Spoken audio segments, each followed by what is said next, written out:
கல்லூரி படிப்பை முடித்த ஒரு இளைஞர். பெரிய விஞ்ஞானி ஆகணும் அப்படிங்கிறது அவர் மனதில் தீவிரமான ஆசை.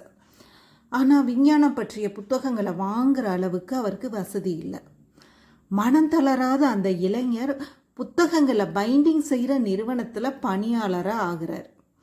அங்கே பைண்டிங் செய்ய வர்ற விஞ்ஞான சம்பந்தமான புத்தகங்களை இரவு நேரத்தில் வாசித்து தன்னோட ஆராய்ச்சி திறனை வளர்த்துக்கிட்டார். அந்த காலத்தில் ஹம்ப்ரி டேவி அப்படின்னு சொல்லி ஒரு பிரபல விஞ்ஞானி இருக்கிறார். அவர்கிட்ட உதவியாளராக சேர்ந்தால் தான் விரைவில் முன்னேற்றம் அடைய முடியும் அப்படின்னு நம்புகிறாரு இந்த இளைஞர். ஹம்ப்ரி அப்பப்போ பல இடங்களில் தன்னோட ஆராய்ச்சிகள் பற்றி சொற்பொழிவாற்றுறது வழக்கமாக இருக்கும்.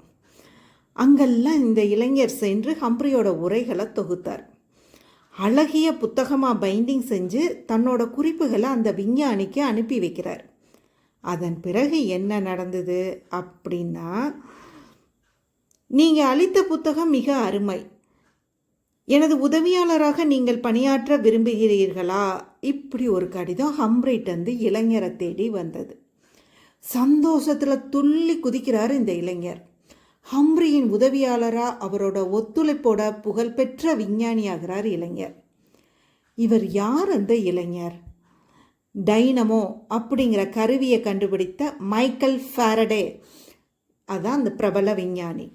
பல நேரங்களில் வாய்ப்புகள் நம்மை தேடி வர்றதில்லை. வாய்ப்புகளை தாமே உருவாக்குபவர்கள் வாழ்வில் வசந்தம் வந்தே தீரும்.